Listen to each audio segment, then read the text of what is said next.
Nature জানি যে muscle weakness more pronouns or ফ্যাটিগেবিলিটি pronounce on repetitive muscle movement. তাহলে আমাকে রিপিটেটিভ মাসেল মুভমেন্ট করতে হবে। তাহলে এখন আমি যদি দুইটা মাসেলই ইনভলভ করি তাহলে তো দুইটা মাসেলই উইকনেস হয়ে যাবে, তাহলে তো আমি ডিফারেন্সিয়েট করতে পারবো। এটা অনেকে ভুল করে, অনেকে করে কি মাসেল মুভমেন্টটা দুই পাশেই করাইতে থাকে, দুই পাশে করানোর পর দুই পাশে উইক, এখন আমি এটা আর এটার সাথে কম্পারিজন করবো কীভাবে? তাহলে আমি যে কোনো একটাকে আমি কন্ট্রোল হিসেবে রাখবো, আরেকটাকে আমি মাসেল মুভমেন্ট হিসেবে করাবো, তারপর আমি কম্পারিজন করবো। তাহলে বাবা আপনি একটু হাতটা এইভাবে রাখেন, একটু কষ্ট করে এই যে আমার মতো এই যে এরকম এরকম করে অনেকবার করেন, অনেকবার করেন, দ্রুত করেন, আরো দ্রুত করেন, আরো কতগুলো করেন। হ্যাঁ, এখানে একটা জিনিস আমরা দেখবো যে যখন সে প্রথম দিকে করা শুরু করতেছে, যতটা র্যাপিডলি করা শুরু করছে আস্তে আস্তে ওটা স্লো হয়ে যাবে। তাহলে এটা একটা জিনিস, এই যে এখন আগের তুলনায় স্লো হয়ে যাচ্ছে। হ্যাঁ, আগের তুলনায় স্লো হয়ে যাচ্ছে। প্রথমে যে তার ব্রেকটা ছিল, রেটটা ছিল, ওটা কিন্তু কমে গেছে। এখন এখন আমরা তার এটার মধ্যে পাওয়ার পাই। তাহলে এখন উঠান, তাহলে এখন আমরা তাহলে তখন তার ডিফারেন্সটা দেখব, যে দেখা যাবে যে সাধারণত যদি উইকনেস থাকে তাহলে সেক্ষেত্রে আমার এটার থেকে এটা, তো আমি চাইলে ওইটাকেও আবার রিপিটেড করে দেখতে পারি, দুটাকেই আবার ই করে একটু রেস্ট নিয়ে আবার হচ্ছে ওই, বাট আইডিয়ালি একটা দেখাই ভালো, কারণ এটা তো অলরেডি উইক হয়ে গেছে। এখন আমি চাইলে ওটাকে উঠানোর জন্য আমার কষ্ট হয়ে যায়, অল্পটাতেই করে তখন হচ্ছে হলো যে আমি দেখে নিলাম। তাহলে এটা হচ্ছে হলো যে আমার মাসেল ফ্যাটিগেবিলিটি এটা দেখেছি। এখন নেক্সট হচ্ছে হলো যে আমি ফেসে চলে আসি। তাহলে ফেসে আমি আবার একটা ওভারঅল একটা ইন্সপেকশন, যেটা আমরা ইন্সপেকশন ছিল, তাহলে আমরা একটা দেখতে পারি যে টোসিসটা, তারপর ফ্রন্টালিস ওভার অ্যাক্টিভিটি আছে কি না, তারপরে যে কোগান লিপিড সাইন যেটা আমরা বললাম, তাহলে সেরকম আছে কি না। এরপরে আমরা হচ্ছে হলো যে এখন দেখবো যে আমার চোখের দিকে তাকাবো, চোখের দিকে দেখবো যে কোনো আমাদের কমপ্লেক্স অপথ্যালমোপ্লেজিয়া আছে কি, অপথ্যালমোপ্লেজিয়া আছে কি। তাহলে এখানে আমরা কমপ্লেক্স কথাটা কেন বললাম, কমপ্লেক্স কেন বললাম এবং অপথ্যালমোপ্লেজিয়া করতে হবে, এখানে একটা কিন্তু আমাদের কনফিউশন হয় যে যখন আমরা একটু অপথ্যালমোপ্লেজিয়া থাকি দেখি, তাহলে আমি তার ফার্স্টে আমি একটু হালকা আমি তার পারমিশনটা নিয়ে একটু আইলিডটা আমি একটু খোদা তাকাই, তাহলে আগে আমি দেখবো যে জাস্ট এটা আইলিড থেকে আমি একটু এলিভেট করে যে কোনো আগে থেকে কোনো ইয়েতে কোনো মুভমেন্ট বা এরকম ল্যাটারাল গেজ পালসি হয়ে আছে কিনা বা এরকম কোনো পালসি আছে কিনা সেটা আমি দেখে নিই, তাহলে তার এই মুহূর্তে দেখতে পাচ্ছি না। কিন্তু এখানে আমাদেরকে কিন্তু মনে রাখতে হবে যে এটা কিন্তু মাসল উইকনেসের জন্য হচ্ছে, not due to any cranial nerve palsy. হ্যাঁ, এবং এক্ষেত্রে দেখা যায় যে মাসল উইকনেসের জন্য অনেক সময় আমরা কিন্তু স্পেসিফিক কোনো ক্রেনিয়াল নার্ভের দিয়ে এক্সপ্লেনেশন করতে পারবো না। দেখা যাবে যে দেখে মনে হচ্ছে 3rd 4th 6 মিক্স, বা 3rd-এর কিছু ফিচার পাওয়া যাচ্ছে, কিছু 6th-এর পাচ্ছি, আবার কিছু 4th-এর পাচ্ছি, বা 4th-এর পাচ্ছি না আবার 6th-এর পাচ্ছি, তাহলে কোনো কিছু দিয়ে আমি এক্সপ্লেন করতে পারছি না। তাহলে যখন এরকম প্যাটার্নে হবে তখন আমরা এই টার্মটা ইউজ করি কমপ্লেক্স অপথ্যালমোপ্লেজিয়া। এখন আমি তো জানি না যে কোন মাসেলটা উইকনেস হবে, সেই মাসেলের উইকনেসের উপর ভিত্তি করে আই মুভমেন্টের একটা প্যাটার্ন দেখা যাবে, তাহলে সেরকমভাবে আমার থাকে। তাহলে আমি যেটা করতে পারি, এখানে কয়েকটা আলাদা আলাদা মুভ এক্সামিনেশনও আছে, আবার ইন জেনারেলও আছে। একটা যেমন হচ্ছে হলো যে আমরা সাধারণত এই যে এখানে রোগীকে ল্যাটারাল গেজ করে এই সাইডে ল্যাটারাল গেজ অ্যারাউন্ড 60 সেকেন্ডসের মতো আমরা রাখতে পারি, অ্যারাউন্ড 60 সেকেন্ডের মতো সেইভাবে তাকায় থাকে। তো তারপরে দেখা যায় যে সাধারণত 60 সেকেন্ডের পরে তাকে জিজ্ঞেস করতে হবে যে এই ল্যাটারাল গেজে তার কোনো ডিপ্লোপিয়া হয় কিনা বা ডাবল ভিশন হয় কিনা, তাহলে এরকমভাবে সে এটা একটা টানা থাকবে, এটা একটা এক্সামিনেশন।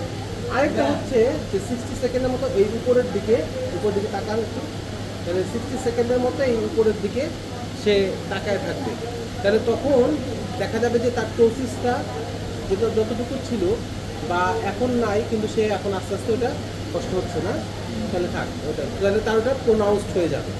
দেখুন আচ্ছা, তাহলে এটা তার প্রোনাউন্সড হয়ে যাবে। তাহলে এইদিকে একটা ল্যাটারাল গেজে একটা, আর উপরের দিকে এটা একটা, এটা হলো ইন্ডিভিজুয়ালি করা যায়। আরেকটা হচ্ছে তাহলে আমার এই যে এরকমভাবে রেখে আমি এইভাবে তাকে রেখে এই যে আই মুভমেন্ট, তাহলে এই যে বাবা আমার একটু আঙুলের দিকে তাকান, এদিকে তাকান, উপরের দিকে তাকান, নিচে আসেন, এদিকে আসেন, তাহলে সার্কামফ্লেকশন, তাহলে আমরা একটা পুরো হোল আই মুভমেন্টের এইচের মতো সাথে লাস্টে সার্কামফ্লেকশন, এটা আমরা তাহলে তার এটা করে নিব। তাহলে এটা গেল আরেকটা। এরপরে আমরা আরেকটা যেটা বলি যে ফ্যাটিক, আরেকটা ফ্যাটিকেবিলিটি টেস্ট সাথে কাউন্টিং বা এরকম। তাহলে এখানে আমরা দুটো জিনিস দেখি, একটা হচ্ছে ফ্যাটিকেবিলিটি হচ্ছে কিনা, আরেকটা হচ্ছে হলো যে কাউন্টিং স্লো হয়ে যাচ্ছে কিনা, এবং আরেকটা হচ্ছে টোসিসটা এলিসিট হচ্ছে কিনা, টোসিসটা বাইরে যাচ্ছে কিনা। তাহলে এটা একটু কষ্ট করে করেন, আপনি একটু হাতের দিকে তাকায় থাকবেন, হ্যাঁ, এবার হাতটা একটু উপরের দিকে রাখবেন, এটা নিশ্চয়ই করছেন আপনি আগে। এবার 1 থেকে 30 আপনি কাউন্ট করেন।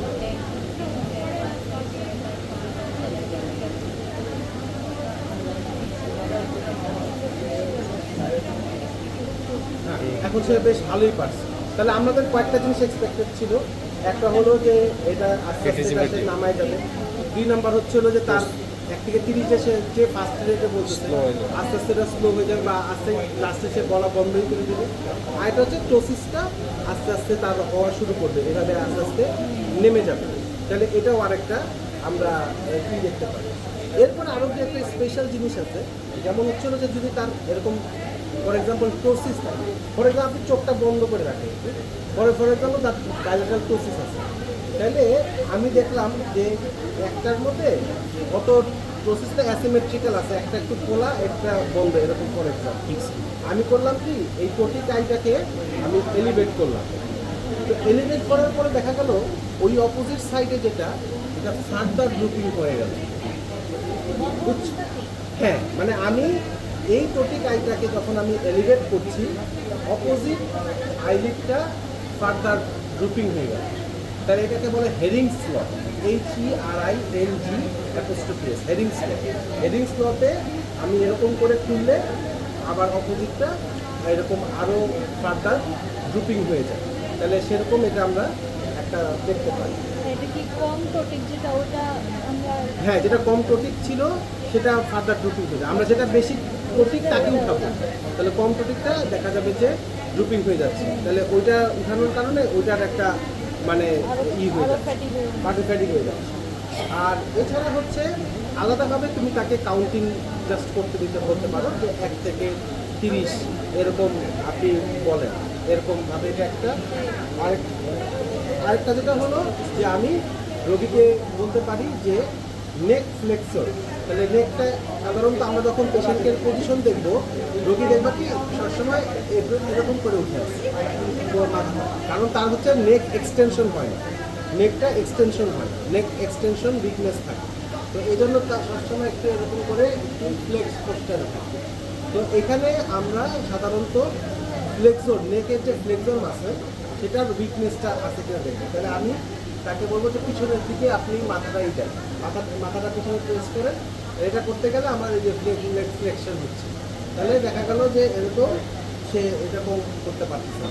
আবার আমি সামনের দিকে তাকে বলি সামনের দিকে একটু প্রেস কর, তাহলে সামনের দিকে খেলা দেন, আচ্ছা, আর পিছনের দিকে খেলা দেন, ঠিক আছে। তাহলে এই মাসল উইকনেসও দেখবো, যাদের দেখবো এটা একটা মানে কেন দেখা হয়, যাদের এরকম উইকনেস থাকবে নেক মাসলসের, তাদের একটা মানে ইনডিরেক্ট সাইন যে তাদের ক্ষেত্রে আমার রেসপিরেটরি মাসল উইকনেস হওয়ার চান্স আছে। এটা একটা ইম্পর্টেন্ট ইস্যু। তাহলে আমাদের রেসপিরেটরি মাসল নিয়ে তো আমরা ভয় পাই যে প্যারালাইসিস হলো কিনা বা ইয়ে হলো। তাহলে দেখা যায় যে যাদের এরকম নেক মাসল উইকনেস থাকে তাদের রেসপিরেটরি মাসল প্যারালাইসিস হওয়ার চান্সটা বেশি। আরেকটা হচ্ছে যে আমরা রোগীকে একটা বলতে পারি ই বলতে, ইটা বলেন তো ই, আরো বলেন ই। তাহলে এই সময় আমরা দেখবো যে তার নেজাল ইন্টোনেশন বা হর্সনেস অফ ভয়েস হয় কি। যাদের এরকম নেজাল ইন্টোনেশন বা হর্সনেস অফ ভয়েস হবে ই বলতে গিয়ে, তাদের হচ্ছে হলো যে বুঝতে হবে তার ওরোফ্যারিঞ্জিয়াল উইকনেস মানে বালবার উইকনেস হওয়ার চান্স আছে। তাহলে এই হচ্ছে হলো যে আমার ওভারঅল এক্সামিনেশন। তাহলে আমি ফার্স্টে হচ্ছে হলো যে আমি ফার্স্টে তার গেট দেখতে পারি, তারপরে আমি হচ্ছে হলো তার মাসেল পাওয়ার দেখতে পারি, যেখানে আমার প্রক্সিমাল মাসেল উইকনেস থাকাটা এক্সপেক্টেড। আর প্রক্সিমাল মাসেল উইকনেসের মধ্যে যদি ওরকমভাবে আমি এলিসিট করতে না পারি, তাহলে সেক্ষেত্রে আমি রিপিটেটিভ মুভমেন্ট করে আমি তার হচ্ছে হলো মাসেল উইকনেসটা আবার আমি দেখব। এরপর আমি ফেসে আসবো, ফেসে আমি ইন্সপেকশনটা করতে পারি। ইন্সপেকশন করে আমি দেখবো যে তার সুগার লিকুইড সাইন আছে কিনা, টন্টালিস হাইপার অ্যাক্টিভিটি আছে কিনা, বাইল্যাটারাল প্রসেস আছে কিনা, তাহলে সেগুলো আমি দেখি। এরপরে আমি তার এখানে হচ্ছিল যে তার আলাদাভাবে যদি আমি ইন্ডিভিজুয়ালি করি, ল্যাটারাল গেজে 30 সেকেন্ডসের এটা একটা টোসিস ডিপ্লোপিয়া এলিসিট হয় কিনা, আর এটা হচ্ছে আপ গেজে তার টোসিস হয় কিনা, তাহলে এই দুটো আমরা দেখতে পারি। এরপরে চোখটা একটু হালকা উপরের দিকে তুলে আগে একটু ইন্সপেকশন করব যে কোনো অপথ্যালমোপ্লেজিয়া আছে কিনা, তারপর আমি এইচ আমি করে ফেলবো, তাহলে এইচের মধ্যে আমার ওটা দেখবো যে কোনো কমপ্লেক্স অপথ্যালমোপ্লেজিয়া আমি পাচ্ছি কিনা। তারপরে আমি হচ্ছে হলো যে আমার এই যে এই সার্টিফিকেবিলিটি টেস্টটা হাতটা উপরে রেখে উপর দিয়ে তাকে 1 থেকে 30 আমি কাউন্ট করতে বললাম, সেখানে আমার এরকম। তো আলাদাভাবে আবার 1 থেকে 30ও কাউন্ট করার এটা একটা আলাদা এক্সামিনেশন আছে, 1 থেকে 30 জাস্ট বলা, ওটাও আমি দেখতে পাই। আর এরপরে হচ্ছে হলো যে আমার আরেকটা হচ্ছে যে নেক মাসেলের উইকনেস আছে কিনা, সেটা আমার কাছে রেসপিরেটরি মাসেলস প্যারালাইসিসের একটা সারোগেট হিসেবে। আর লাস্টলি হচ্ছে আমার হচ্ছে ই বলে যে ওরকম কোনো রোগ ফ্যারেঞ্জিয়াল বা বালবার মাসেল উইকনেস আছে।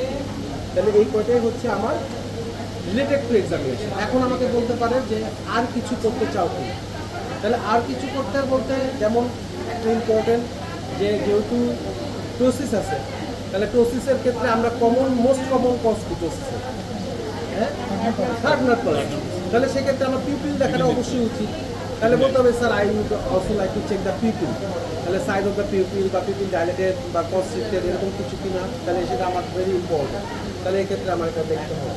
তারপর হচ্ছে যে আমি যদি কমপ্লেক্স অপথ্যালমোপ্লেজিয়া পেয়ে যাই, তাহলে আমাকে বলতে হবে যে I would also like to check the other cranial nerves just to make sure যে অন্য কোনো ক্রেনিয়াল নার্ভ পালসে আছে কিনা, তাহলে সেটা আমার মনে রাখতে হবে।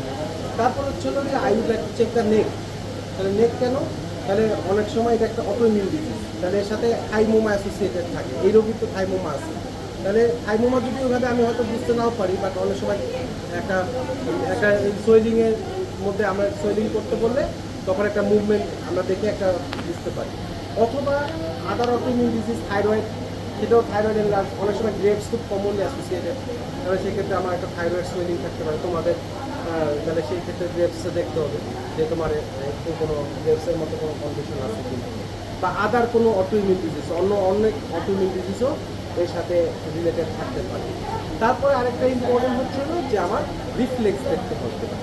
তাহলে রিফ্লেক্স কেন, রিফ্লেক্সটা এই যে আজকে সকালে তোমরা পড়ছো, যেটার আরেকটা ইম্পর্টেন্ট ডিফারেন্সিয়েট কি, ল্যাম্বার্ডার মাইস্টেনিক সিনড্রোম।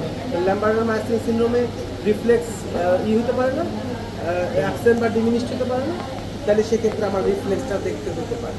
হ্যাঁ, ইভেন এই রোগীর ক্ষেত্রেও হইতে পারে, তবে সেটা খুবই সিভিয়ার পর্যায়ে অ্যাডভান্স মায়োপ্যাথি হলে তখন, বাট ইউজুয়ালি নট কমন। তাহলে সাধারণত যদি রিফ্লেক্স অ্যাবসেন্ট পাই তখন আমাকে আবার লেন্সের কথাটা চিন্তা করতে হবে, এবং বলতে হবে যে আদার অটোনমিক ফিচার্স, তাহলে এরকম লেন্সের এরকম আদার অটোনমিক ফিচার কোশ্চেন আসছে, আদার অটোনমিক ফিচার্স থাকতে পারে, ড্রাই মাউথ থাকতে পারে, বা ইউরিনারি ডিফিকাল্টিস থাকতে পারে, ব্লাড ভিশন থাকতে পারে, তাহলে সেগুলো তখন আবার ওই রোগীর ক্ষেত্রে আমার হচ্ছে হলো যে দেখা লাগতে পারে। তাহলে এই হচ্ছে হলো যে ব্যাপার এই ইয়েতে। এবং এর সাথে তুমি বলতে পারো যে আমি অলসো পেশেন্টের বেডসাইড যে lung function test, for example vital capacity বা এরকম জিপিএসে যেরকম বেডসাইড বলে, এটার ক্ষেত্রেও তুমি দেখতে পারো যে যেটাতে তোমার হচ্ছে হলো যে মানে রেসপিরেটরি মাসেল প্যারালাইসিস বা এরকম কোনো কিছু হচ্ছে কি সেটা তোমার এক্সক্লুড করার জন্য। তাহলে এই হচ্ছে হলো যে মোটামুটি এগুলোই তোমার মাথায় রাখতে হবে মাইস্টেনিয়া গ্রেভিসের ক্ষেত্রে। স্যার একটা আইস টেস্ট, এটা তো বেস্ট সাইড টেস্ট, তুমি এটা করবা না এখানে, সেক্ষেত্রে তো তোমার তো Tensilon test, edrophonium test, ice test, এটা তোমার এগুলো সবই তোমার bedside, but it's not, মানে তুমি বলতে চাও যে also I would like to do the ice test, Tensilon test, যদিও টেনসিলন টেস্ট এখন আর করে না, কিন্তু বলতে পারো যে আইস অন আই টেস্ট।